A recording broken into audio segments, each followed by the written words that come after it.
let's just talk about this recipe from top to bottom. So this will take families, and this would be a great one to do with your kids for sure, Troy. So get the little chef aprons on, and there's no cutting or anything here. So your first thing, so it's going to take roughly about an hour's worth of cooking the sweet potato. You can always do that ahead of time. But like baking a sweet potato before you make these is essential. And that usually takes about a half hour roasting a medium sweet potato at 400 degrees.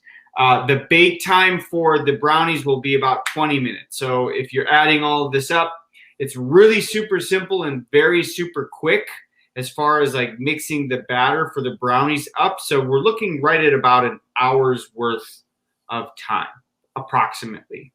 If you're doing it with a couple boys, you might have a little bit of extended time where you might want to lick. You remember when you lick the spatula? I do. You have to be a kid to do that? I still do that, Nick. You fight your kids off? Give me that. Especially if it's dark chocolate, man. They better start over. So yes. All right. So what we're going to need for equipment here. So I have gone ahead and sort of measured everything out. So when I get started, I always measure everything out before I start cooking or anything. So the first step is to measure everything out, and then you're going to want to turn your oven on to 350 degrees. So with my sweet potato already done, I'm going to transfer that into a bowl, and I'm going to mix the wet and the dry ingredients separately, and then I'm going to combine them. So the wet ingredients in this case are going to be the sweet potato, the eggs, so 3 eggs,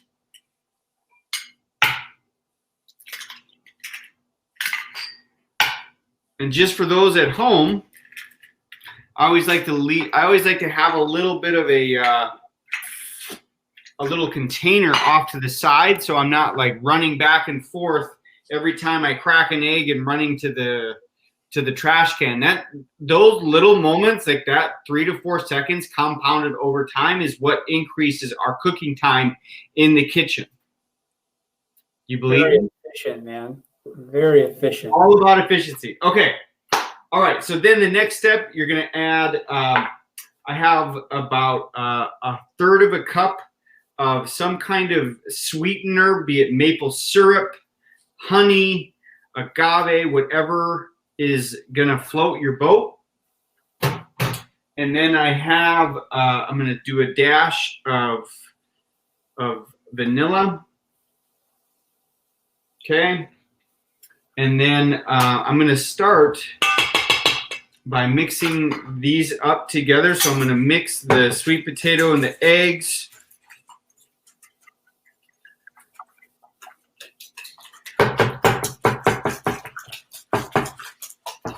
This is what the kids would really like. This is what they like to do, is whisk, right, Troy? Yeah. Trevin's 5, and just get a little bit of context. But we just got him a brand new set, man. He's got new knives, cutting board, everything. So he is. If he gets to watching this show, he's gonna love this. He's probably gonna ask me for a whisk, I'm sure. All right. So now that some of the wet ingredients are mixed, so I mixed the sweetener, the eggs, and the sweet potatoes, and the vanilla. So next I'm going to add about a half cup of coconut oil, which I've melted. Okay. You need a little bit of oil in there to help loosen things up. It would be your, like, since this is I wouldn't call this like a dessert is always a dessert. It doesn't matter if it has a keto or a paleo or gluten-free. Let's just call a dessert a dessert. Yes, this might not have quite the same like sugar, butter, things like that, but considering that like it's still high on like a glycemic scale, and if that is something that you're really looking out for, hey, a dessert is a dessert. So I don't know if there's really such thing as a healthy dessert, but I do like how these turn out. I think the flavor is very comparable to a regular brownie. And I think what it really does for me and why I created the recipe is that it just brings me a little bit more peace of mind. So. Yeah. Man, I love that you chose sweet potatoes, man. Sweet potatoes are awesome, and they truly do actually provide a little bit of that, that sugary flavor. So then, yes, thank you. I love sweet potatoes. It's a superfood in the blue zones, So I love sweet potatoes. So it is also you're gonna be amazed that you're like, wow, there's a sweet potato in this brownie, and you're gonna be like, that guy told me so. That guy with the really great hair in the kitchen, who sometimes cooks shirtless. That guy? Yeah, that guy. Okay. So, dry ingredients here. So I have 3 tablespoons of almond flour or some kind of gluten-free flour. So this is you don't have to make this gluten-free, but this is just what I'm choosing. So this is an almond flour, 2 tablespoons of cocoa powder, 1/4 teaspoon of cinnamon, and then a 1/4 teaspoon of baking powder. So the baking powder is what's going to help make it fluffy and rise when you bake it. Okay, so I'm going to add those ingredients into the separate container. And Troy, you can get your son back whisking. You want to make sure that things look nice and mixed up. So one thing I'm getting out of this is I got to start waking him up in the morning and doing push-ups with me, right? Because I'm seeing you're working pretty hard there with a lot of arm strength. Well, it's really more in the wrist, Troy, than it is in the arm. So if you're using the arm, you're actually you're not being very efficient. The next thing I'm going to do is well put. I'm going to add the dry ingredients into the wet.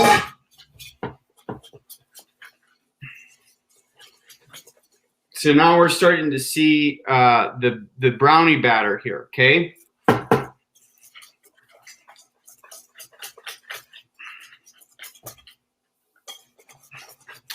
Try making your own homemade mayonnaise. You really get like a 7-minute whisk workout. It's crazy. 7 minutes, just whisking. So that's a good fitness tip.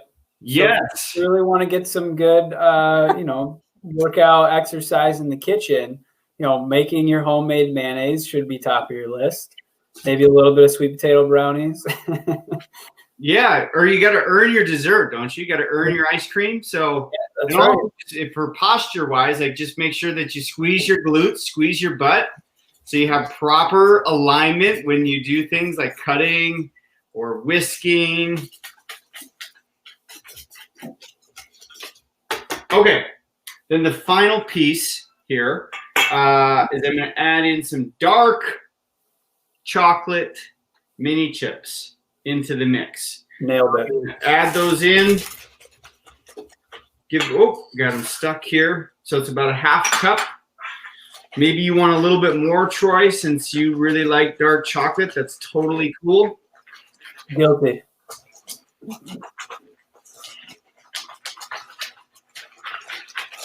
All right. So after your batter is all mixed together, okay, what you're going to do is you're going to take like an 8-by-inch Pyrex pan or some kind of cake pan, and then all you're going to do is transfer. Let's make sure that everyone can see here. Transfer the batter to your baking dish.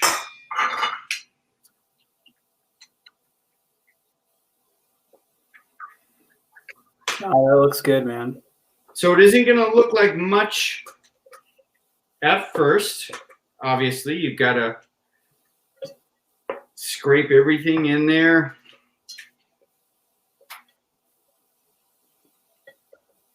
I should say that my very first time ever baking anything was I had you remember when you used to make suicide soft drinks where you just went from Coke to Sprite to Mellow Yellow to Pepsi That was my very first cooking, like baking experience. I was like, I'm just gonna throw all of like my favorite foods. I think there's like Lucky Charms in there, and like I mean, I have no idea what made it in there.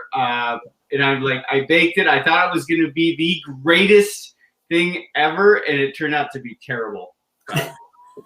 That happens to the best of us, Nick. The first time I made cookies, man, I forgot to add like the baking soda or whatever that like makes it right. It was like all flat to the pan. I had to like scrape it off of it. We all remember those moments. And just for you know, if you've got yourself, if you want to fend off your little kid, no, I'm kidding. Share with the licking of the spatula. All right. So just kind of make sure everything is kind of nice and even. I see that my chocolate chunks kind of didn't get spread out as much, so I'm going to spread them out a little bit. All right. So this goes into your oven at 350 for about 20 minutes. Okay. And we're probably not going to stay on for 25 minutes, but I do have the finished product. I'm going to show it to you. So what you will also sort of want to have close by to know that the brownie is done is you stick a little toothpick into the center, and then if you pull it out, you want to make sure that there's no batter that still sticks to the toothpick. Then you know that it is done. Okay, so it's about 20 to 25 minutes at 350, and it will make you about, I would say 16 brownies. So your finished product looks as such. Nice. It's a little gooey, but this is really delicious. It tastes just like a normal moist brownie. Oh, that's awesome, man.